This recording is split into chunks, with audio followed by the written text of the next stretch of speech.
Cette édition spéciale. Merci à vous tous de nous avoir soutenus durant l'année 2025. Cette année nouvelle, nous la commençons avec beaucoup de professionnalisme justement pour vous informer d'une manière ou d'une autre. À travers cette édition spéciale, tout au long de cette émission aujourd'hui, on va revenir sur ces scandales qualifiés par certains observateurs au niveau du ministère de la Justice avec ces communiqués signés le ministre Guilain Ngefa. Certainement les débats sur la loi Bakajika que beaucoup qualifient d'un scandale scientifique au niveau de ces ministères à travers ces communiqués. On dit que le ministre est mal informé, qu'à son niveau, il ne pouvait pas signer un tel communiqué. Justement, on va profiter pour parler d'une manière générale de l'état de la justice congolaise sous Guilain Ngefa après le départ de Constant Mutamba. Est-ce que nous avons évolué ou bien nous sommes en train de reculer? Donc c'est certain, on en parle dans cette édition spéciale. On va aussi revenir sur ces débats, vous le savez bien. Vous avez suivi le pasteur Marcelo lors du réveillon justement, qui est revenu sur son invitation à la justice dans une semaine, qui doit aller répondre à une invitation de la justice pour expliquer pourquoi il doit gérer ses propres biens, pourquoi il ne doit pas laisser ça être géré par d'autres personnes. Ça fait débat justement par Saint Marcelo qui lui, l'autre fois, il a été accusé de beaucoup de choses après justement la mort de Maman Blanche, son ancienne épouse. On y revient sur cette émission. On va aussi d'une manière ou d'une autre analyser sur cet accord de Washington, bénéfique ou maléfique pour la République démocratique du Congo au moment où l'insécurité persiste dans l'est du pays, de Lumumba. Messieurs et dames, alors pour analyser, parler de toutes ces thématiques, nous recevons pour vous, pour ce tout premier numéro, ma toute première présentation de l'année 2026, Maître Céline Toumba. Ça faisait un bout de temps qu'on ne tournait pas avec lui. Il est de retour, cette fois-ci pas dans l'interface, mais dans cette édition spéciale, justement pour une émission spéciale avec un invité spécial. Bonjour Maître Cédric et bienvenue. Bonjour Monsieur Daniel Roland, merci beaucoup de votre invitation. Je tiens à vous souhaiter, à vous personnellement d'ailleurs, mes vœux les meilleurs de prospérité, de bénédictions. Et je souhaite cela autant à ceux qui nous suivent, donc ceux qui sont en Europe, ceux qui sont à Kinshasa et qui vont nous suivre, qui vont fixer leur attention particulière sur cette émission, qu'ils en soient vivement remerciés et que Dieu leur donne plusieurs faveurs et que tous leurs projets puissent aussi se réaliser. Alors, Maître Cédric, d'entrée déjà dans cette émission, un plaisir de vous retrouver d'abord, une fois encore d'être devant vous dans cette édition spéciale. D'habitude, on tournait avec vous des émissions au niveau d'interface, mais aujourd'hui, c'est au niveau d'édition spéciale, justement, comme je le disais, au sommet, rythme de cette émission. Mais d'abord, on va commencer avec cette histoire de la justice au niveau avec le pasteur Marcelo. Vous l'avez suivi dans cette soirée, réveillon au niveau du centre culturel de Kinshasa, ici où il est revenu justement sur son invitation, où il doit aller répondre à une invitation de la justice, où il doit même expliquer pourquoi il doit gérer ses biens, pourquoi il ne doit pas laisser la gestion de ses biens justement aux membres de la famille de son ancienne épouse Maman Blanche plutôt. Votre réaction à chaud? Merci beaucoup Monsieur Daniel Roland pour la question. En fait, j'aurais bien voulu que Monsieur Marcelo Tounassi puisse gérer les questions liées à sa propre personne, hors portée de la chair. Parce que, qu'il ne le veuille ou pas, il doit savoir que aussitôt sa femme décédée, aussitôt et aussi vite ou à une vitesse telle un éclair, il se remarie, il doit savoir bien entendu qu'il y a toujours des gens qui vont lui chercher noise. Et comment lui chercher noise? C'est beaucoup plus simple. Parce que pasteur Marcelo a essayé de poser des actes qui occasionnent la confusion du patrimoine. Parce qu'il n'y a pas eu une succession achevée complète de sa femme. Ce qui fait que comme sa femme était bien évidemment mariée, comme les questions relatives au bien, n'est-ce pas, touchent essentiellement à leur mariage et à l'état aussi de la personne de son épouse, c'est évidemment de son épouse prédécédée, c'est évidemment que l'on puisse lui chercher d'une manière ou d'une autre. Voyez-vous, il n'est pas vraiment, moi je trouve que c'est désacraliser la chair, de venir à tout moment devant la chair de l'Église, parler de la gestion de ses biens, parler des invitations de la justice, alors que l'Église sait pertinemment bien que maman Esther, c'est maman Esther, monsieur? Maman Blanche. Maman Blanche étant décédée, il est tout à fait normal que sa succession doit être ouverte. Mais si pasteur Marcelo avait retardé un peu son mariage, son remariage, et qu'il avait fini la question relative à la succession, parce qu'il faut dire que lorsque une personne vient à décéder, vient à mourir, il y a sa succession qui s'ouvre, mais la liquidation de sa succession doit attendre bien évidemment, n'est-ce pas, et prise en état par la liquidation du régime matrimonial. Le pasteur Marcelo, peut-être dans sa mémoire, il croit savoir que à partir du moment où il serait, entre guillemets bien entendu, il serait en régime de séparation de biens, donc le remariage n'affecte pas le bien de la séchant, le remariage n'affecte pas le bien qu'il a acquis avec sa femme dans leur mariage. C'est une erreur, je dirais, c'est une erreur de compréhension, c'est une mauvaise interprétation des choses, parce que il devrait normalement laisser que il devrait normalement aider la famille ou assister la famille à opérer la succession du bien de sa femme en procédant d'abord par l'inventaire du patrimoine, n'est-ce pas, de deux époux. On détermine que tel bien, parce que le bien, le régime peut être réputé régime de séparation des biens, mais il y a des biens que les époux peuvent aussi acheter jusqu'au point d'établir le certificat d'enregistrement constatant que la propriété achetée est commune. On peut être dans un régime de séparation des biens, mais on achète des parcelles en nos deux noms, jusqu'au point de dire que la parcelle ici constate est une propriété indivise de Maman Blanche et des pasteurs Marcelo. Est-ce qu'il n'y en a pas?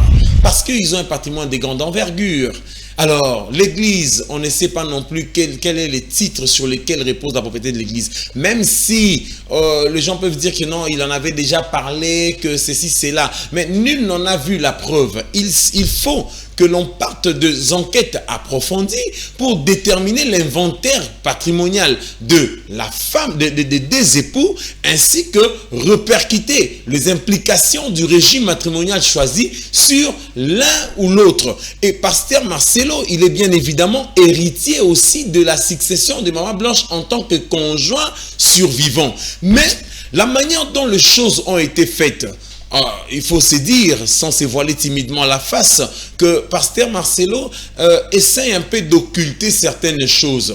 Pourquoi? Parce que lorsque je me marie, je me remarie, alors que ma femme a déjà exhalé les derniers soupirs, je dois savoir que la femme avec laquelle je me suis remarié, si j'ai opté pour un régime de séparation des biens, ce n'est pas pour autant que ce régime-là n'affectera pas, par exemple, le bien de tel ou tel autre, parce que la loi reconnaît que même dans le régime de la séparation de biens, il existe aussi des biens qui sont communs, malgré la séparation. Voyez-vous? Et puis, même dans le régime de la communauté réduite aux acquets, même dans le régime universel, il y a aussi des biens qui sont réputés de biens propres.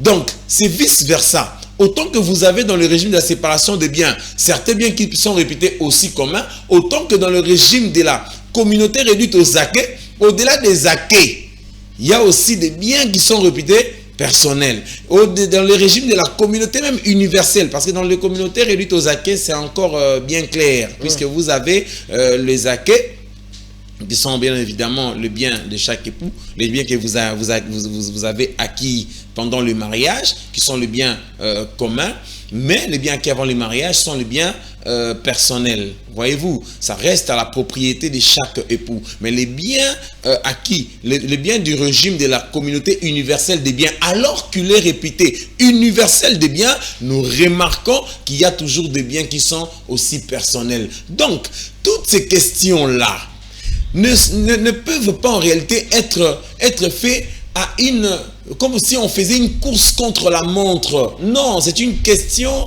liée au bien. Il faut que les gens se mettent autour d'une table, puissent se les discuter. Ce n'est pas seulement que l'on en veut à Marcelo, mais il faut que Marcelo puisse faire preuve de clarté, vous voyez, suffisante sur le bien de sa femme.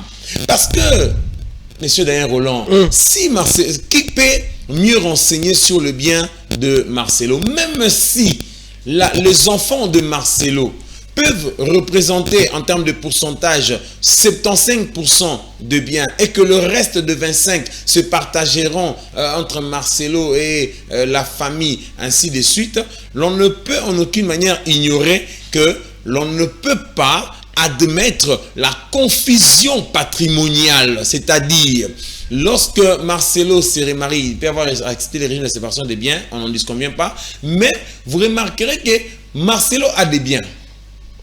Marcelo est dans un régime avec sa femme. Ça peut être un régime universel, je ne sais pas. Qu'est-ce qu'il avait dit autour sur le régime auquel il s'est trouvé lié avec sa femme, puisque la mort les a séparés. Il doit dire, écoutez, nous avons d'abord acquis autant de biens avant le mariage, autant de biens pendant le mariage, n'est-ce pas?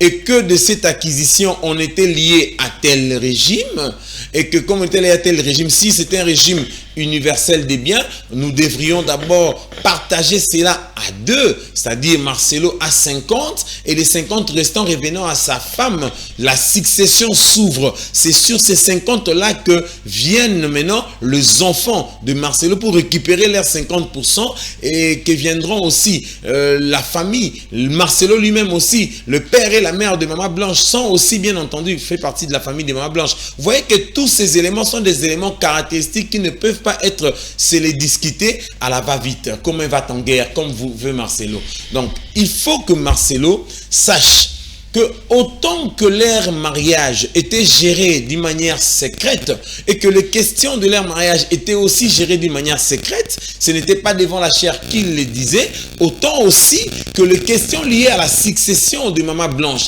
les questions liées à des invitations en justice au regard de biens, parce qu'il dit que, il a dit, j'utilise bien ce mot, il dit, je suis invité en justice parce que je ne dois pas gérer mes propres biens ou parce qu'on doit m'entendre pourquoi je gère seul mes propres biens. Non, mais d'abord, qui a dit à Marcelo c'est pourquoi ou c'est pour lequel il est invité en justice au moment où, à partir duquel l'instruction préjuridictionnelle est réputée inquisitoriale, c'est-à-dire il y a un caractère secret. Tout est écrit, tout est secret. Quand on émet une invitation, un mandat de comparution, une convocation de justice, on ne dit pas, n'est-ce pas, le motif pour lequel on a invité la personne. Mais comment Marcelo, aussitôt invité en justice, sait de quoi il en est? Il sait directement que c'est la question liée à mes biens. Ça veut dire il est sûr de lui, certainement il connaît bien ce qui se passe dans les coulisses, parce que on va pas oublier qu'à un moment il y avait un peu de tension entre lui et la famille de sa femme, à qui a imposé certaines choses au pasteur Marcelo que lui il ne voulait pas. C'est pourquoi il dit avec beaucoup de sérénité que mes propres biens, le bien que moi j'ai travaillé, les gens veulent commencer à gérer mes biens. Non, en fait, c'est lui qui ne se reproche d'aucune chose. Au décès de sa femme, il fait aussi les choses, en tout cas avec un cœur apaisé, rempli de quiétude. Et parfois, il faut se poser la question sur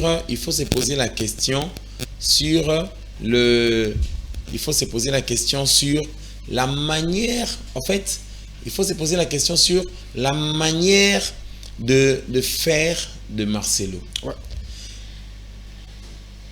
Un musicien, on lui posa la question à Kinshasa, j'oublie les noms, sur la manière dont il voit les autres évoluer, quels étaient leurs défauts. Alain, il dit, je n'acquiesce pas cela, mais il avait dit qu'il y avait un problème de conseillers. Mais je vois Marcelo, à la grandeur, n'est-ce pas, qu'il occupe dans son église, tout ce que Marcelo dit, qui concerne sa bien, c'est bien, hein, c'est bien, la session et autres, dans la chair, je crois qu'il y a aussi un défaut caractérisé de conseiller. Si Marcelo avait aussi de bons conseillers, c'était une personne qui n'était pas vraiment crainte par ce qui l'entoure, Marcelo aurait entendu certainement de ses conseillers, peut-être les déclarations d'après lesquelles Pasteur ne fait en aucune manière de déclaration liée à la succession et à tel autre, n'est-ce pas, ou Maman Blanche sur la chair. Fais comme si, garde ton sang-froid, fais comme si de rien n'était. Si on t'invite en justice, va répondre. Tu es un humain. Mais il doit pas quand même cacher cette information aux fidèles de ces églises. C'est une manière pour lui d'informer déjà en avance les fidèles qui doivent aller répondre à une invitation de la justice. Non, exactement. Mais posons-nous la question sur l'impact de l'information dans le fidèle de l'église. Quel est l'impact lorsque vous informez? Parce qu'il y a certaines, lorsqu'il y eut certains débats internes de la succession entre sa famille et sa femme, Marcelo en parlait toujours. Mais est-ce qu'il est vraiment opportun, pertinent que Marcelo puisse en parler? Disons-nous la vérité, la chair a une destination, M. Daniel Roland. La chair est sacrée. La chair, elle est sacrée, elle a un objectif. Lorsque vous êtes devant la chair, il y a des informations que vous donnez liées à la Bible, en Jésus-Christ, et liées au fonctionnement de l'Église. Mais ce qui est lié à votre personne, relativement à la famille de Maman Blanche ou relativement à quiconque, quand il parle déjà de la gestion des biens, le monde se fait déjà une idée que la succession de Maman Blanche n'a pas été liquidée. La succession de Maman Blanche n'a pas été entièrement... du coup, lorsque lui, il estime qu'on l'a invité pour les questions liées à ses biens, mais posons-nous la question, pourquoi? Vous nous dites ça à quelle fin? Tu peux aussi dire seulement qu'on m'a invité en justice. Je ne connais pas encore le motif, mais j'ai reçu l'invitation, je dois répondre. Un point très, on se limite là. Mais lorsque tu commences à scruter c'est-à-dire la forêt qui se cache derrière l'arbre invitation judiciaire, n'est-ce pas, pour commencer à dire, écoutez, c'est pour la gestion de mes biens, c'est pour. Vous risquez de vendre les vents. Et on peut les confondre. Aussitôt, il arrive devant le magistrat qui l'a invité. Le magistrat lui dit une chose tout autre que celle pour laquelle il a donné l'information à l'église qui serait invitée pour la gestion de ses biens. Viendrait-il devant la chaire pour dire qu'écoutez, j'avais reçu... j'avais galvaudé l'information ou bien j'avais reçu une mauvaise information. En réalité, je n'étais pas invité pour cela, j'étais invité pour tel autre. Vous savez, il serait pris comment? Comment serait-il considéré? Ce serait rabaisser davantage sa personne. C'est pourquoi il est mieux, lorsqu'on t'invite à la justice, au-delà de recherches officieuses que tu as faites pour déceler la raison pour laquelle tu as été invité en justice, de ne pas en parler, de ne pas le divulguer. D'attendre, dès lors que tu es entendu, tu en connais les motifs, tu viens, tu informes le motif pour lequel tu es, n'est-ce pas, tu as été invité. Mais je trouve des histoires pareilles comme étant des histoires qui désacralisent la chair. À mon aime la vie, la chair doit rester intacte. S'il y a des questions qui sont liées à la personne de Marcelo, sur la gestion des biens, sur et autres, Marcelo doit se garder ou garder une distance. Mais il n'est pas le seul pasteur dans ce pays qui utilise le chair justement pour donner ce genre d'informations. Bien sûr, c'est parce que tant de pasteurs commencent à régler tout le contentieux et tout le problème, même qui ne sont pas liés à l'église devant la chair. C'est ça le problème, c'est cela le problème, ce n'est pas bien. Mais si je dois penser au moins à nos anciens pasteurs, Coutinho Fernando, Sonny Kafuta, tous ces gens-là, je crois, ils ont eu aussi des problèmes. Mais j'entendais plusieurs fois Coutinho, d'ailleurs Sonny Kafuta sur la chaîne RTAE, il ne réglait pas les questions liées à sa personne sur la chair. Même si parfois, il faisait un peu des histoires très comiques pour faire rire les gens à gorge déployée. Mais il ne les faisait pas. Le pasteur Dioka, plusieurs pasteurs grands qui ont tracé ces chemins sur lesquels le Marcelo vient de marcher, parce qu'il faut avouer que sans l'histoire, l'homme n'aura pas vécu, monsieur Daniel Roland. Vous voyez? Donc, en réalité, monsieur Marcelo doit se garder de ne pas divulguer les questions liées à la justice lorsqu'il n'est pas encore entendu par cette dernière. Alors, merci beaucoup, Maître Cédric. Sans plus tarder, on va prendre la deuxième thématique de cette émission, justement liée à la justice. On va parler de l'état de la justice congolaise, justement, avec le ministre Guilain Ngefa, après le départ de Constant Moutamba. Mais d'abord, avant d'en arriver là, on va passer via ces communiqués numéro 008 du cabinet du ministre de la Justice, justement, le ministre d'État, ministre de la Justice et garde des Sceaux, qui salue la promulgation de la loi numéro 25/62 du 31 décembre 2025, réformant en profondeur le régime foncier et immobilier en République démocratique du Congo, la loi dite Tsele, qui vient modifier et compléter la loi Bakajika datant de 1973. C'est communiqué qui fait couler beaucoup d'encre et de salive aujourd'hui. Le ministre de la Justice plutôt est critiqué sur le plan scientifique. Il y a même d'autres observateurs qui donnent certaines qualifications à cette manière de ministre de la Justice, qui dit qu'il travaille avec silence. Mais ici, un communiqué fondé sur des éléments faux, selon certains observateurs. Vous avez pris connaissance de ces communiqués. Quelle est votre analyse par rapport à ces communiqués du ministre Guilain Ngefa par rapport à cette nouvelle loi foncière en République démocratique du Congo? Bon, on a tendance à observer le silence de certaines personnes, de certaines autorités, et que de ces silences, parfois on s'est dit, bon, telle personne, elle est mieux outillée. Peut-être que le procureur général de la Cour de cassation, lorsqu'il a essayé de tourner ses armes contre Constant Moutamba, il y a eu trop de remous, il y a eu vraiment plusieurs choses qui ont tourné autour de M. Constant Moutamba, jusqu'au point d'aboutir à sa condamnation. La justice retentissait plus dans les oreilles des gens par le caractère de restituer, n'est-ce pas, le bien à certaines personnes à leur juste valeur, ce qui réclamait en tout cas plusieurs choses dont ils furent spoliés par les passés. Ces gens-là ont récupéré leurs biens au travers Constant Moutamba, ça il faut se le dire. Et puis quand il a été arrêté, on a remplacé notre ministre Guilain Ngefa.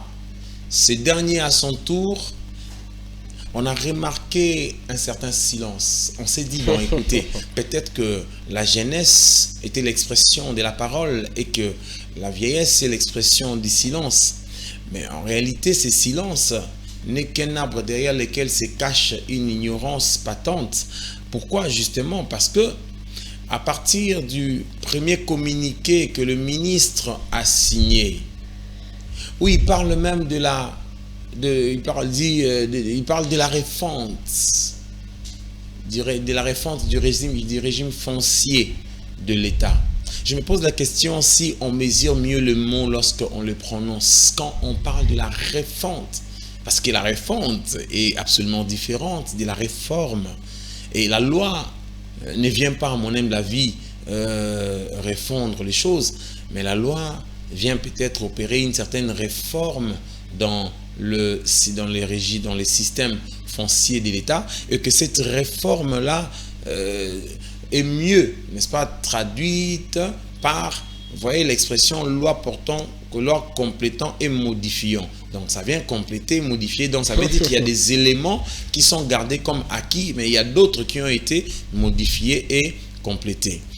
Alors, le ministre Guilain Ngefa a mis en avant-plan l'ignorance des textes légaux. Et c'est ce qui écœure un peu, justement parce que le ministre dit que la loi du 31 décembre On va voir même ces 2025, communiqués tout à l'heure au niveau des backgrounds. Ok. la loi du 31 décembre 2025 vient supplanter ou bien refondre en réalité les systèmes fonciers en remplaçant la loi Bakajika. Lorsqu'on fait l'inventaire des textes légaux, l'on réalise sur la ligne du temps que la loi Bakajika, qui datait de 1966, n'existe plus. Elle a été elle-même supplantée par la loi du 20 janvier 1973, la loi de 1973, portant régime foncier, immobilier, régime de sûreté, n'est-ce pas, de l'État. Alors, comme cette loi, la caractéristique principale de la loi Bakajika conférait en réalité à l'État congolais la propriété sur ce fonds et sur le sol et les sous-sols. La loi Bakajika avait pour, n'est-ce pas, un objectif de nationaliser, en fait, implicitement, c'était pour objectif de nationaliser, n'est-ce pas, le fonds de l'État. Puisque lorsqu'on a quitté les régimes coloniaux, sous le régime colonial, c'était les expatriés qui étaient des propriétaires des terres. Voyez-vous, les indigènes n'en étaient pas. Et puis, avec des évolutions, avec une certaine... L'État ne se démarquait pas de la propriété qu'il avait sur les biens et de celle des étrangers. Et c'était les étrangers qui imposaient leurs lois. C'est dans ce contexte que Bakajika est venu assurer le contrôle de l'État sur son fonds, le contrôle de l'État sur le sol et les sous-sols. Et la loi Bakajika est venue assurer le contrôle, c'est-à-dire remettre à l'État sa souveraineté sur le régime forestier, le régime foncier et aussi, à regard après, le régime minier. Parce qu'à l'époque, il n'en existait pas. Ce n'était que cette loi-là. D'abord, le fait que ça puisse conférer à l'État une certaine... ça puisse reconnaître à l'État la souveraineté absolue sur son fonds, ça présageait déjà que l'État congolais, implicitement, il est le propriétaire et a la souveraineté sur le sol et sur les sous-sols et sur ceux qui en sont enfouis dans le sol. Alors, puisque cette loi aussi n'avait pas abordé toutes les questions dans tous les détails possibles, elle a été, comme je l'ai dit tantôt, supplantée par la loi de 1973 portant régime foncier et immobilier, n'est-ce pas, de l'État. Alors, cette loi ici, elle est venue au moins donner certaines caractéristiques, dans le sens où, au-delà du patrimoine immobilier, au-delà du fait que le sol et les sous-sols appartiennent à l'État, l'État organise cette fois-là, M. Daniel Roland, la possibilité pour le particulier d'avoir une accession sur ces fonds, sur ces sols. Cette accession-là s'exerce de deux manières. Selon que vous êtes un étranger, on vous crée un régime propre au sol de l'État relatif aux étrangers et on crée aussi un régime propre au sol de l'État relatif aux nationaux. À telle enseigne qu'un national congolais, quand il veut acquérir la terre de l'État, il doit d'abord savoir que cette terre, malgré son acquisition par lui, constitue toujours un bien appartenant à l'État. Ce qui fait que lorsque les nationaux congolais acquièrent le fonds de l'État, l'État le lui donne.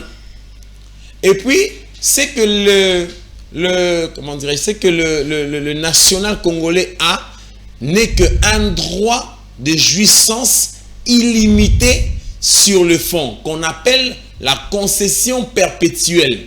D'ailleurs, lorsque quelqu'un achète une parcelle, il va chez l'État, l'État lui donne un contrat de location et puis il lui donne un contrat de concession perpétuelle avant qu'il lui donne même un certificat d'enregistrement. Donc, mais l'étranger, lui, n'aura pas, excusez-moi, M. Daniel Roland, l'étranger n'aura pas une concession perpétuelle sur les fonds de l'État. C'est-à-dire, il n'aura pas un droit de jouissance illimité. Non. L'étranger, si vous êtes de nationalité étrangère, vous voulez prendre les fonds de l'État, on vous dit, écoutez, ce n'est plus comme d'avant, hein. Ce n'est plus comme d'antan où les étrangers pouvaient faire n'importe quoi sur le fonds. Ici, on a limité dans le temps le droit de jouissance des étrangers sur le sol de l'État. Ce qui fait que vous êtes un étranger, vous voulez obtenir les sols de l'État. Si vous voulez en obtenir pour, par exemple, vous voulez obtenir une concession qu'on appelle une amphithéose, cette amphithéose, on va vous donner votre droit amphithéotique, mais avec une durée de 25 ans.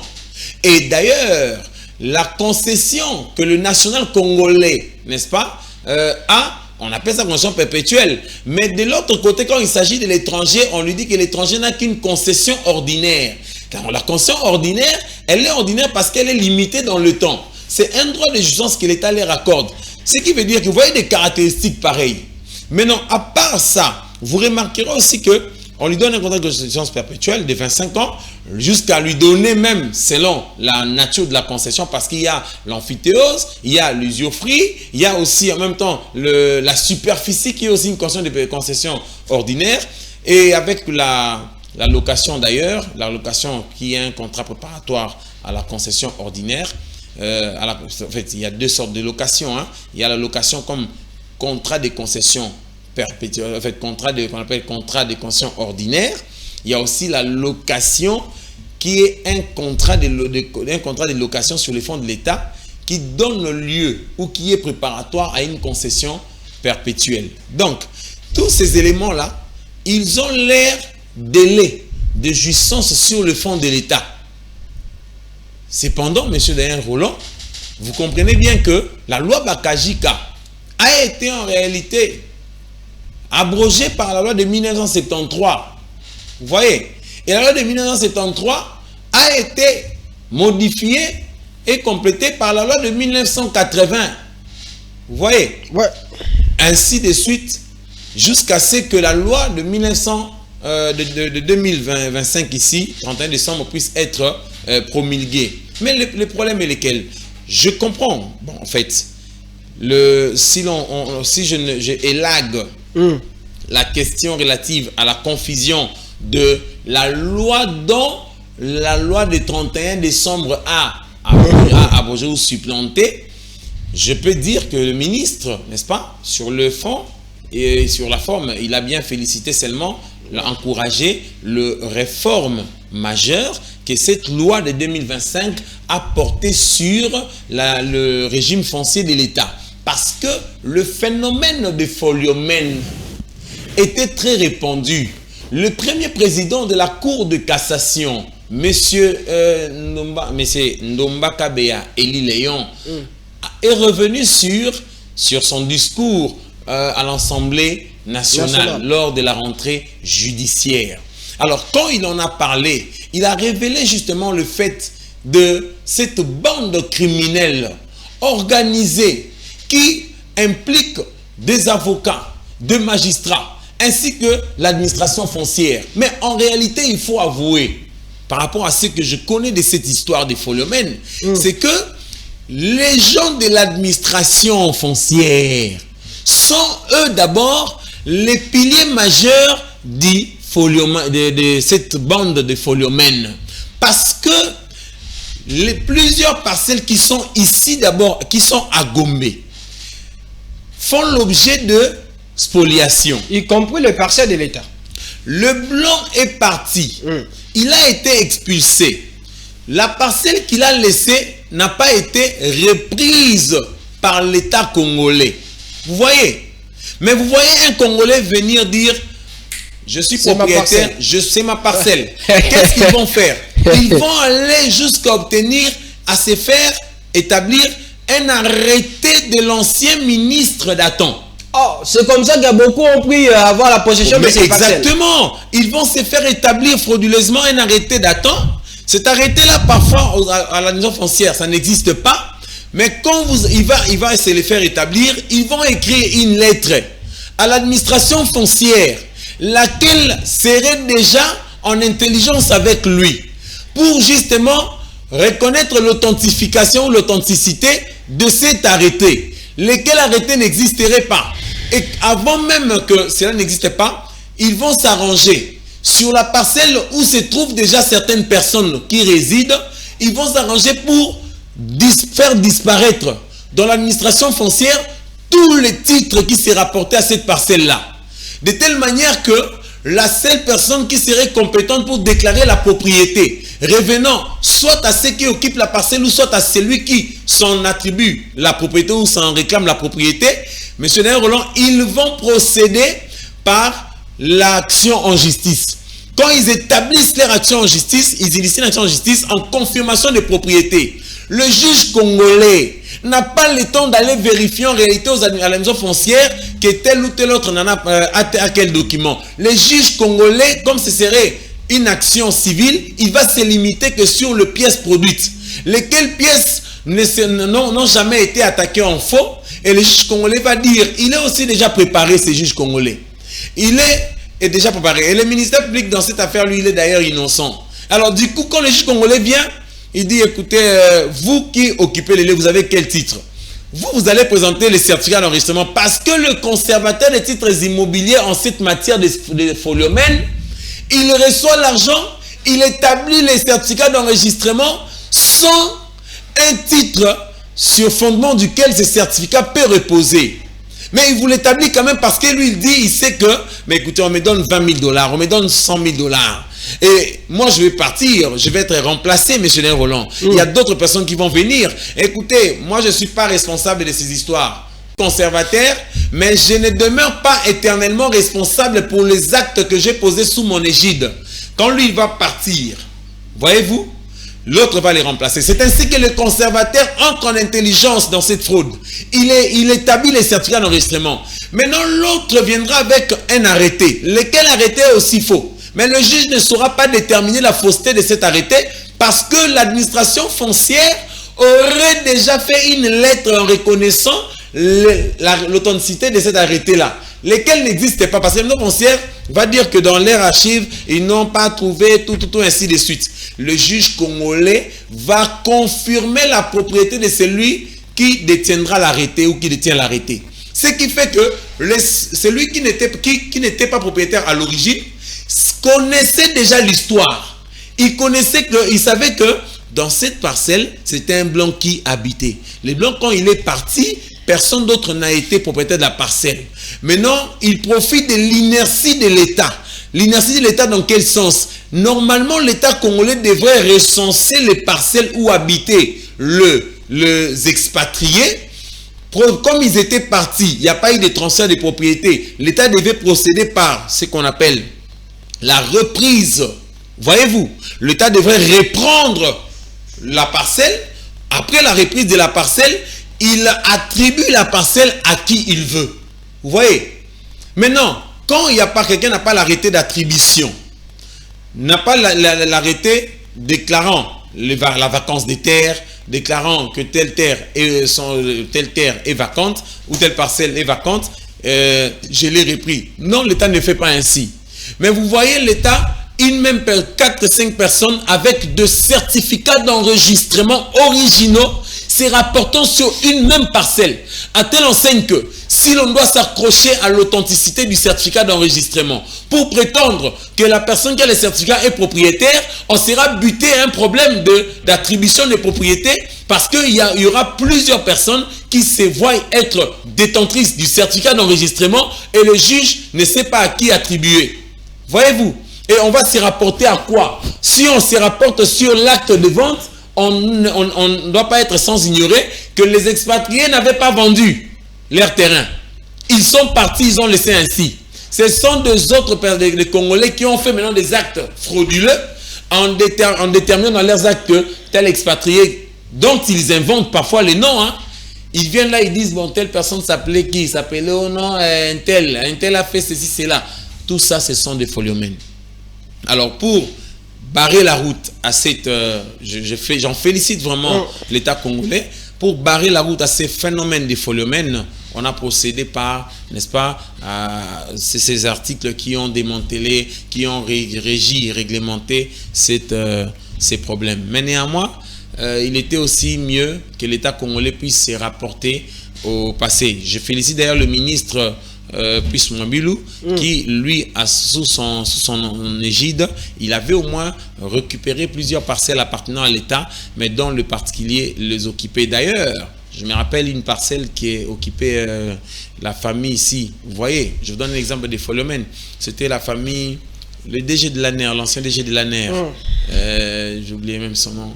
C'était qui encore? L'ancien DG qui avait quitté la sous Kabila. Comment il s'appelle? J'ai oublié son nom. Ça va revenir. Oui, vous voyez une parcelle à Gombe qui comporte le nom de ses enfants et son nom, mais lesquels enfants vont à la même année, au même mois, vendre. Après la vente de cette parcelle, ils vendent encore. Vous voyez comment les Folomènes font? Les Folomènes ont un système de... Vous pouvez voir une mère qui achète une parcelle aujourd'hui, mais 2 semaines après, la mère fait un acte de cession à ses enfants.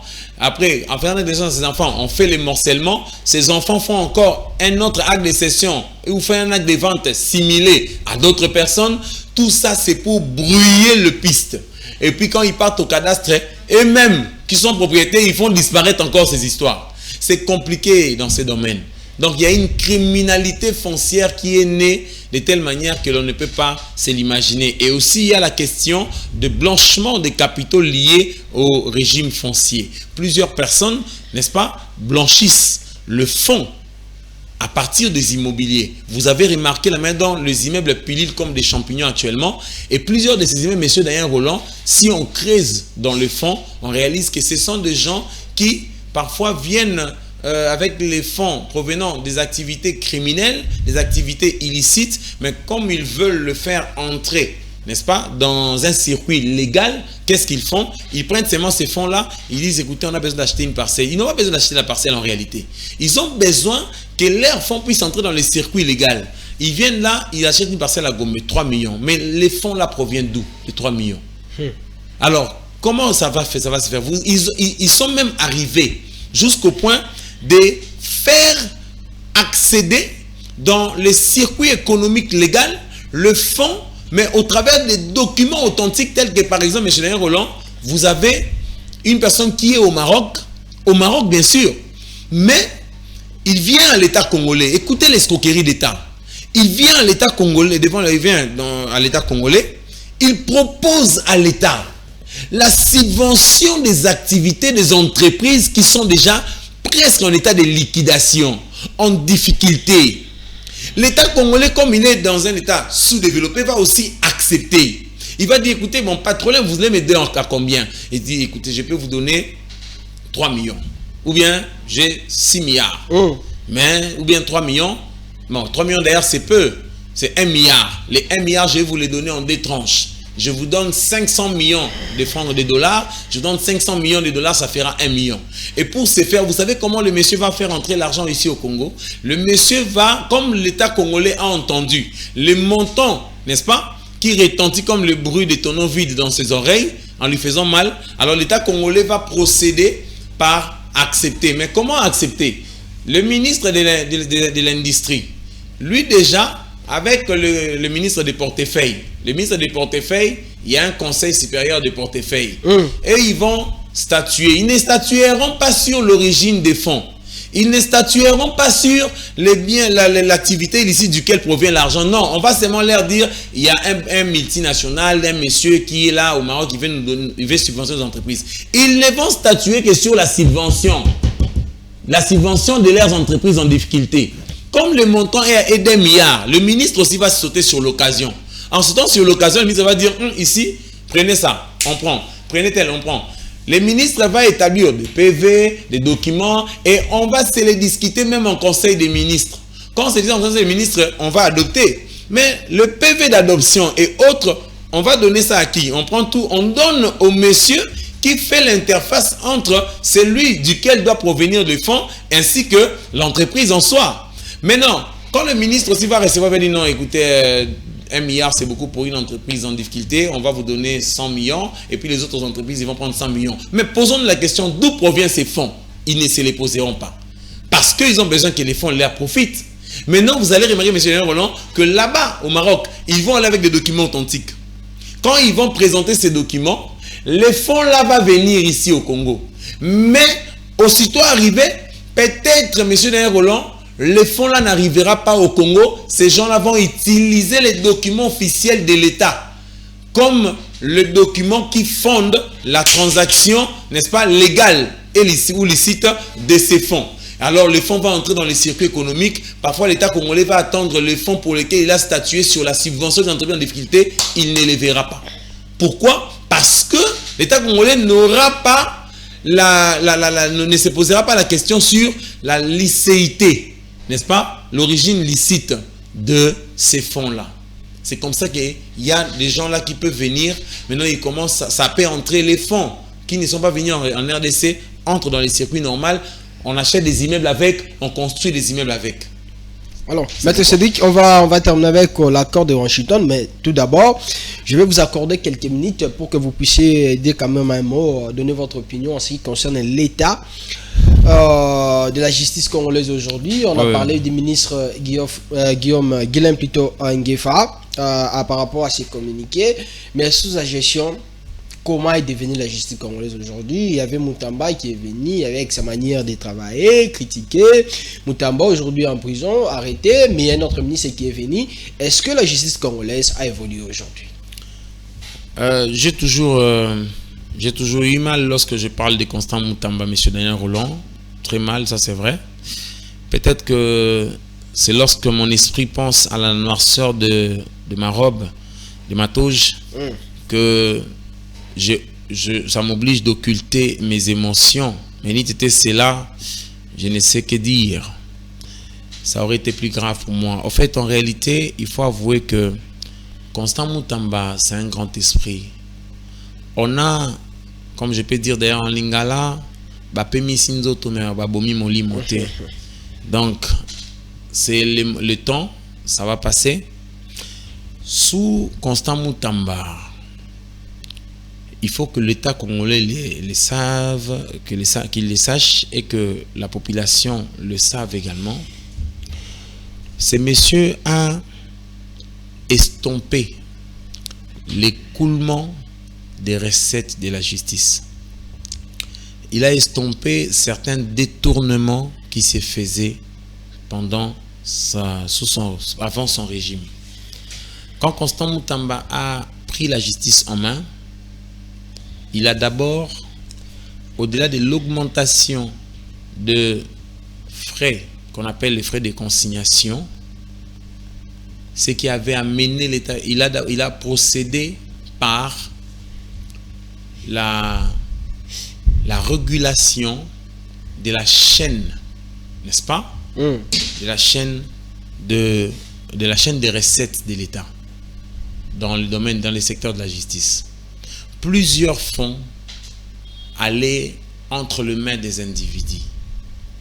Plusieurs comptables, plusieurs présidents des tribunaux et autres, ils étaient impliqués dans les fonds qui se volatilisaient dans les cours des tribunaux. Ça n'entrait pas dans les caisses de l'État. Aussitôt, Constant Moutamba venu, il a mis ce système à nu. Nous avons acquis au cours d'un seul mois plus de 400 000 $ encaissés. Et c'était à la Raw Bank que les fonds ont été déposés. Et puis, deuxième mois, c'était dans les 800 000. Tout ça, c'est grâce au fait que Constant Moutamba ait démantelé les réseaux mafieux qui détournaient les fonds de l'État dans le secteur de la justice. Maintenant, à présent, après encore, le président de la République a tenu le discours à l'Assemblée nationale, n'est-ce pas? Ouais. Au cours de son discours, le président a tapé le poing sur la table pour rappeler les exigences, n'est-ce pas, résultant de l'État, de l'État de la justice. Vous savez, vous rappelez, c'était ce que Constant Moutamba avait fait, les États généraux de la justice. Le président a rappelé cela. Monsieur Guillaume Nguefa a fait plus de temps déjà. Mais au-delà de tout le temps qu'il a fait, quels sont le projet de loi qu'il a proposé? Il travaille en silence. Quels sont les projets de loi qu'il a proposés à l'Assemblée nationale et autres pour améliorer les secteurs de la justice? Lui, il travaille en silence. Cette question d'injonction ministre de la Justice magistrat ne se parle plus. Parce que la magistrature a essayé de poser au ministre son droit de veto. Il a essayé de lui faire taire obligatoirement. Parce qu'il ne veut pas tomber dans ces mêmes pièges avec Moutamba. Il ne veut pas faire la prison, lui. La conclusion va de soi. C'est cela. Donc, vous comprenez, M. Daniel Rolland, lorsque le monsieur a fait les états généraux de la justice, il en est résulté certaines exigences, certaines propositions, certaines recommandations, je dirais, qui sont mieux pour l'État congolais afin de mettre, n'est-ce pas, à terre certains réseaux mafieux. Et tout ça, c'est grâce à Constant Moutamba. Et Constant Moutamba, il a fait autant de choses, même les victimes d'expoliation de terre, ils ont récupéré certaines parcelles grâce à Constant Moutamba. Vous voyez, c'est un monsieur qui était venu travailler, non pas il est venu travailler, je dirais, il est venu travailler avec une âme d'État. Il portait à cœur la population, même si nous savons là où nous en avons fini. Mais le problème, M. Daniel Rolland, là où on a reproché à Constant Moutamba, les détournements de fonds de l'État provenant de Kisangani, tout ça, voilà, victime de Kisangani. De la prison, cette histoire de la prison de Kisangani. On lui reproche, mais réalise aujourd'hui. Ce n'est pas que ça ne se fait pas, non. On a commencé à distribuer aux mêmes victimes-là l'argent. Je vous l'ai dit. Voilà. On a commencé à lui distribuer l'argent. Est-ce que vous entendez les bruits retentir derrière? Ça, non. Est-ce que je dois dire que Constant Moutamba avait peut-être mal fait de chercher à travailler seul? Non. En réalité, nous constatons seulement. Mais la traçabilité de ces fonds entre le Frivao et ces gens-là va se savoir un jour. La population congolaise a en mémoire une seule chose, que Constant Moutamba, on lui a reproché des choses de ces fonds-là, mais il y a eu quand même l'opération qu'on appelle extourne, n'est-ce pas? Ouais. Les fonds étaient rentrés dans le compte de l'État. Et si on pouvait reprocher à Constant Moutamba, c'est que pour $2, ainsi de suite. Pas le million là que vous avez entendu, c'était déjà extourné. Il y a même un problème au niveau de la continuité parce qu'il y a un nouveau ministre de la Justice. Alors, pour il veut avoir continuité au niveau de la conclusion de cette décision. On n'en parlait plus aujourd'hui. Il y a une rupture. Le ministre de la Justice, Guilain Ngefa, lui, quand il est venu, il a voulu travailler en silence. Il est venu jeter tous les projets de Moutamba au Kalan grec. C'est comme j'ai dit, il y a eu une rupture considérable. Une rupture. Ce n'est pas une continuité. Chaque ministre vient avec sa vision. Mais néanmoins, les bonnes choses, on les adopte. C'est les mauvaises qu'on abandonne. Est-ce que c'est le cas aujourd'hui avec le nouveau ministre? Ce n'est pas d'autant plus le cas parce que le ministre Guilain Ngefa, les actes qu'il pose ne sont pas connus. C'est comme si le ministre Guilain Ngefa, c'est un bureaucrate. Je le sens bureaucrate. Je ne le sens pas un homme de terrain. Non, pas de terrain. Je ne le sens pas quelqu'un qui vient pour résoudre le problème, des problèmes un peu saillants, des problèmes très majeurs de la population. Parce que, vous savez, lorsque le Zolo Bambile, c'est Emmanuel Janvier, prenant en son temps, n'est-ce pas, le poste du ministre de la Justice, vous avez entendu combien il y a eu plusieurs choses. Ça bougeait de partout. Ça bougeait de partout. Les détourneurs et autres, tout ça, ils étaient un peu, ça bouge un peu parce que vous avez un ministre actif. Mais quand vous avez un ministre un peu molle, un peu mou, ainsi de suite, vous devez savoir que la justice ne va que s'élérer. Donc, je peux finir sur cette question pour dire que je ne sens pas, il faut donner, c'est un avis personnel après tout. Ah oui. Je ne sens pas les ministres Guilain Ngefa, en tout cas sous un système d'avoir une vision claire, un système qui a une vision claire, un système qui a un objectif précis, où on peut savoir où frapper, où trouver des solutions, parce que vous touchez à la justice. Et puis les magistrats actuellement, vous voyez, ils vivent comme en vase clos, et le ministre de la Justice, là, de son côté, Ah bon, c'est un peu ça. De toute manière, moi, comme je ne connais rien de ce qu'il a fait, parce que Constant Moutamba, il n'était pas question d'ailleurs de chercher qu'est-ce qu'il a fait ou non, mais il suffisait seulement d'être là, vous entendez vous-même. Donc, c'est regrettable. Alors, c'est regrettable, Maître Cédric. Selon vous, qu'est-ce qui peut être à la base de cette manière de travailler du ministre Guilain Ngefa? Est-ce que c'est la crainte ou bien c'est parce que quelqu'un qui refuse de prendre des décisions fortes qui peuvent permettre à la justice congolaise de décoller parce que, soi-disant, il y a des magistrats qui sont là, ils la perdent. S'ils prenaient des décisions à leur rencontre, ça peut lui causer préjudice, comme c'est fait le cas avec Constant Moutamba. Bon, ça dépend de l'état auquel vous prenez un poste, hein, de l'état auquel vous trouvez les postes que vous prenez. Lorsque Moutamba est venu, vous avez remarqué que aussitôt, lorsque Guilain Ngefa est venu, il a déjà trouvé un poste dans un état un peu, je dirais un état de crise. Crise pourquoi? Parce que ça faisait déjà l'objet de frustration.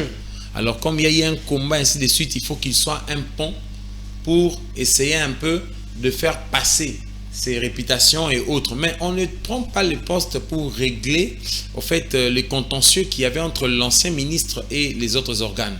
On prend un poste pour réaliser, M. Daniel Rolland, sa vision des choses dans les secteurs auxquels on est intervenu pour œuvrer. C'est cela le problème. On ne prend pas un poste pour avoir la chaise. On prend un poste pour cibler la vision du chef de l'État, n'est-ce pas? En général, et puis réaliser les objectifs de cette vision par rapport au poste que l'on prend. Vous voyez? Donc, pour ma part, je pense que votre deuxième argument tient beaucoup plus sur le fait qu'on se dit, bah, écoutez, que je me fasse entendre ou non, j'ai déjà mon poste, je bouffe et puis je pars. Hein. C'est ça l'essentiel. Mais il faut que M. Guilain Ngefa, si on a reproché à Constant Moutamba le populisme, ce n'est pas le silence en retour qui résout le problème.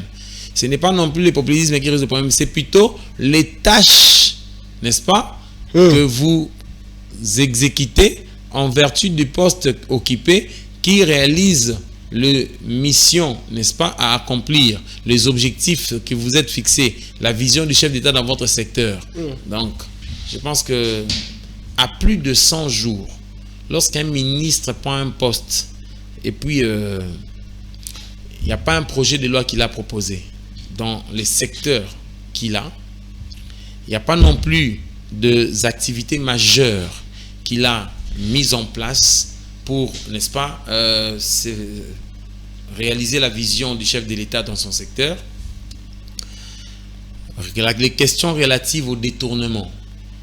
Les questions relatives à la corruption qui gangrène les systèmes judiciaires. Les questions relatives au phénomène Koulouna, il y avait une pression sous Moutamba, mais aujourd'hui on voit un silence silencieux. En tout cas, là où Moutamba est mis sur le cœur, je le félicite.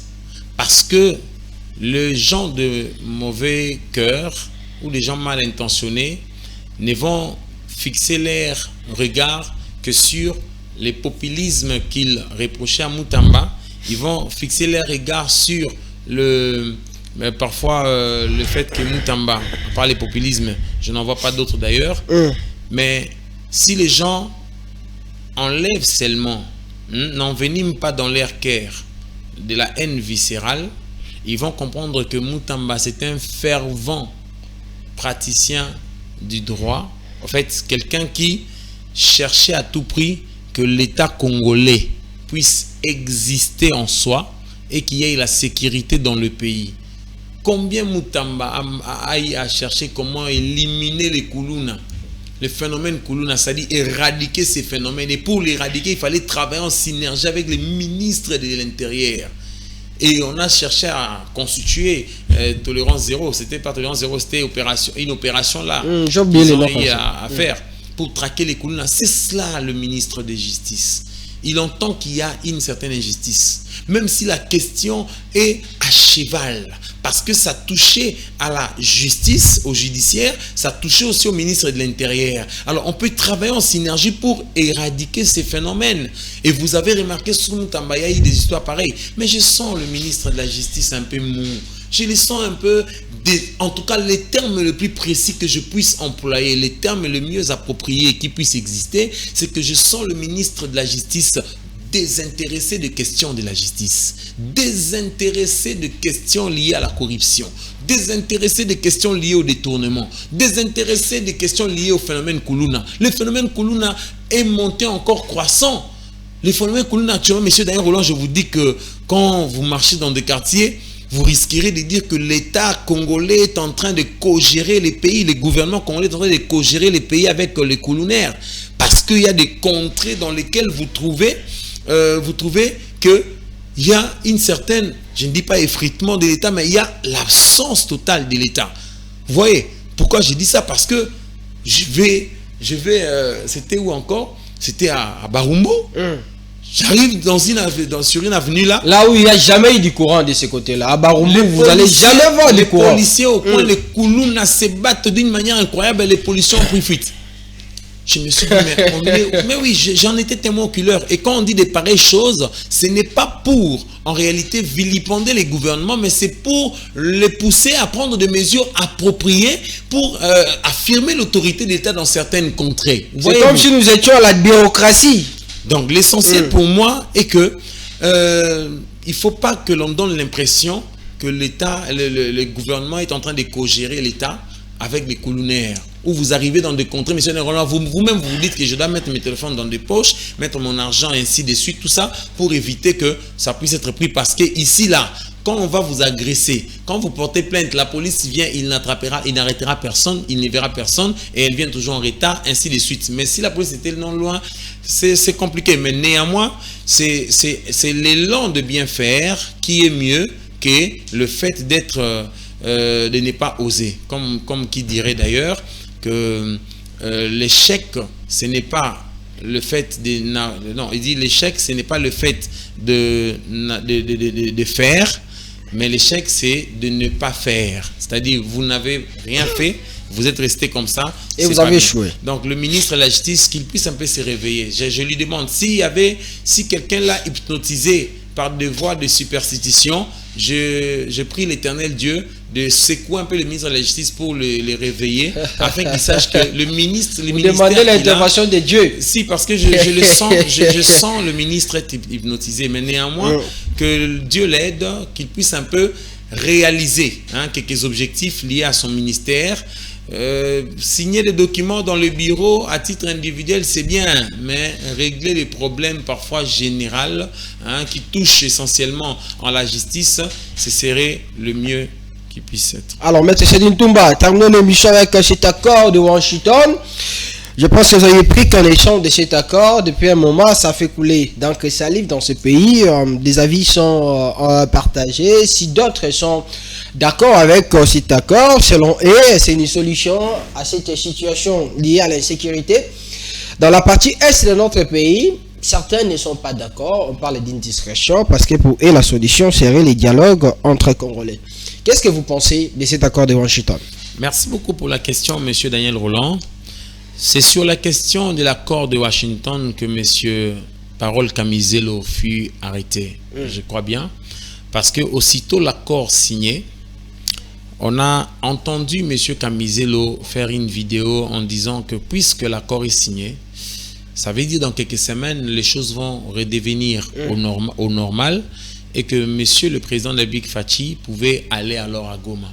En réalité, il voulait présenter l'incapacité qu'il y avait de l'accord à assurer la paix attendue. En réalité, il faut avouer une chose, c'est que l'accord conclu sous la protection des États-Unis, c'est un bon accord, mais seulement, je réalise qu'il est sectoriel. Sectoriel dans quel sens? Cet accord ne voit les choses que sous un angle. Vous savez, lorsqu'on est en guerre dans un État, les temps que prend la guerre, c'est les temps que prend la guerre, les modalités des combats et autres, les acteurs impliqués, avec le temps, la donne change, monsieur Daniel Roland. Ce qui était parfois individuel devient collectif. Si on a besoin de la paix, l'on n'a pas besoin de faire une politique d'exclusion. Parce que hier, on pouvait pointer au Rwanda du doigt, à titre individuel. Mais que l'on n'oublie pas qu'avec le temps, Rwanda qui a la même mise, d'après nous et Fachi, sur le M23, la guerre a cessé d'être l'œuvre propre du Rwanda. Elle est devenue un système auquel participent aussi bien le Rwanda que d'autres personnes en intelligence avec d'autres pays. Pas plus longtemps, on a ouï dire, Macron demandait que l'on ouvre l'aéroport de Goma pour faire des mouvements humanitaires et autres. Mais on ne sait pas ce qui se cache derrière cette demande. Voyez-vous, nous on a besoin de la paix, on a besoin de la tranquillité, on a besoin de la quiétude.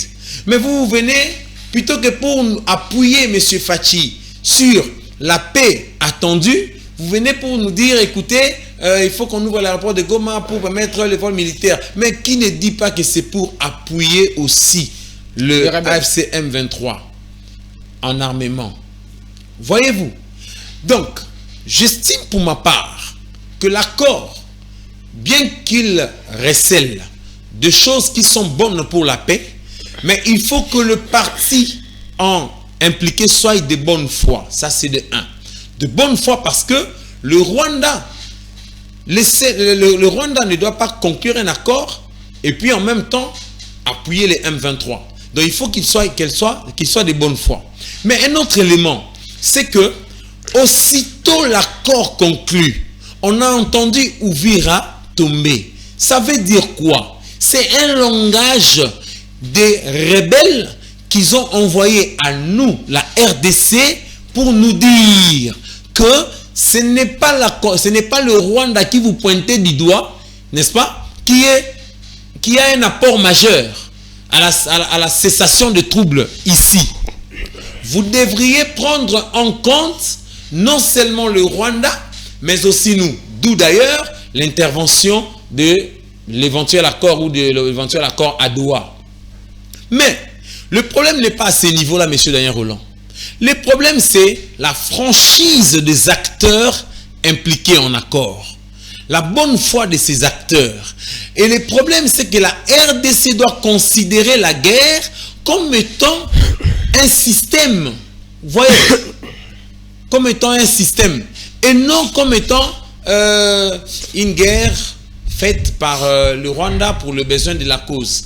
Actuellement là, au regard du temps auquel remonte cette guerre jusqu'à aujourd'hui, on a dépassé cette limite, M. Daniel Roland. On a dépassé cette limite de dire Rwanda, Rwanda. Trouvons-nous, on doit d'abord connaître qu'est-ce que le rebelle, quelles sont les attentes de rebelles. Parce que dans toute négociation, il y a toujours deux concessions. Quelles sont les attentes des rebelles? Et le président Fachi doit aussi, n'est-ce pas, il voit leurs attentes et puis il dit, bon, d'après moi, je trouve que il y a ça auquel on peut concéder, ça autre on ne peut pas concéder. Si on est parvenu à s'entendre avec le Rwanda sur l'accord aux États-Unis, rien ne peut manquer au président Fachi d'entendre aussi les souhaits de ces gens M23 et autres. Si on réalise que les attentes de M23 et AFC, n'est-ce pas, ce serait j'utilise des termes en superlatif, de la plus haute trahison. À ce moment-là, le président Fachi, nationaliste qu'il est, je crois, ce serait bravo pour lui de trouver d'autres moyens de faire cesser la guerre plutôt que de négocier. Parce que je ne peux pas poser des actes allant à mon propre détriment. Je dois poser des actes qui, n'est-ce pas, favorisent l'État congolais ou qui sont au bénéfice de l'État congolais. Donc, vous auriez compris à présent, M. Daniel Roland, l'accord conclu Uvira était menacé ou est menacé sous l'emprise des FCM 23. Qu'est-ce que les États-Unis ont fait? Parce qu'on se disait que si c'est sous la bénédiction des États-Unis, il y aurait bien entendu de bonnes choses. Les gens vont respecter les accords. Mais est-ce qu'il n'y a pas une complicité? Les États-Unis ne viennent pas que pour rançonner la RDC. Ne viennent pas appuyer l'accord justement parce que le minerai est autre. La RDC est de bonne foi. Le président Fachi veut la paix. Mais les partenaires en négociation ne le veulent pas autant. Je trouve, à suffisance de preuves, aussitôt l'accord conclu, Uvira tombé, c'est un langage qu'on voudrait lancer au président de la République Fachi pour lui dire que ne faites pas les choses en vase clos. Si vous voulez la paix, l'accord là doit considérer la guerre comme un système en impliquant les acteurs majeurs. Vous voyez, si hier on parlait du Rwanda peut vous dire que moi, je me suis retiré, et puis les autres, qu'est-ce qu'ils font? Donc, que le président Fachi puisse, à son niveau, redoubler ses ailes d'intelligence, de compétences, pour considérer la guerre comme un système, en considérant tous les acteurs du système, et en évaluant les attentes de ces acteurs. Si ce sont des attentes auxquelles on peut concéder, alors que le président Fachi puisse faire ainsi pour que Goma, Bukavu, ainsi qu'Uvira soient libérés. Le président a parlé des généraux de forces armées qui sont des clochards. Ce n'était pas une injure. En réalité, il voulait lui-même, à son niveau de responsabilité, quand il dit ça, il sait les pourquoi. C'est justement pour dire que là où c'est sur qui il compte, c'est sur qui il repose sa confiance, parfois ils les trahissent. Voyez-vous, on dit telle chose, il sait que quand je place tel général, il va bien entendu impulser sa vision, ainsi de suite. Mais quand il est trahi, il vient dire quoi? Donc, on comprend facilement, mais que nous ne sommes pas parmi dans ces courants de pensée ou dans ces classes sociales qui pensent qu'il faut qu'on puisse toujours faire la guerre et autres. Parce que la guerre, ça peut se faire, mais il faut évaluer les enjeux, tenir compte des acteurs qui peuvent vous aider à la finalité de cette guerre-là. Si ce sont des gens qui vont vous trahir à tout moment, ce ne sont pas des gens sur qui il faut compter. Que faire? Il faut changer la donne. Je crois avoir dit. Maître Sedin Toumba, vous concluez l'émission. Bon, je vous remercie, toi, M. Daniel Roland. En tout cas, on est en début d'année 2026. En tout cas, que Dieu nous assiste dans tout ce que l'on pourrait faire, aussi au mois de janvier jusqu'au mois de décembre. Que Dieu puisse assister notre pays dans des difficultés extrêmes auxquelles il est en train de traverser. Que Dieu assiste aussi le président de la République, que ses intentions puissent se réaliser. Et je crois, comme on a tablé sur la justice et autres, je pense que nous serons mieux entendus par le ministre Guillaume Gueffa, qui donne l'air d'avoir été hypnotisé par des voix superstitieuses. Il va se réveiller et puis se serait mieux. Donc je crois que c'est les derniers mots que j'ai Maître Sedin Toumba, je rappelle que vous êtes doctorant à l'université de Kinshasa, juriste, mais aussi secrétaire des consommateurs lésés. C'est un très plaisir pour moi de vous recevoir sur ce plateau dans cette édition spéciale. Merci d'avoir répondu à toutes nos questions et à notre invitation. C'est à moi de vous remercier, M. Daniel Roland. Merci. À toutes et à tous, merci de nous avoir suivis. C'est un réel plaisir pour moi de vous présenter cette émission. C'était la première production de l'année 2026 de ma part. Salutations distinguées à mes amis Dorian Guillama et Jemi Manchai qui nous suivaient depuis quelque part. Aussi félicitations de ma part au DGA Dieu merci Boulamba pour ce travail magnifique que vous êtes en train de faire au niveau de la province du Kasaï en ce qui concerne la mobilisation des recettes au sein de cette province. On va se retrouver prochainement pour un autre numéro de cette émission, l'édition spéciale. Justement, je vais vous retrouver pour Interface. À toutes et à tous. À bientôt. Que vive la République, vive la RDC. Restez-nous toujours fidèles.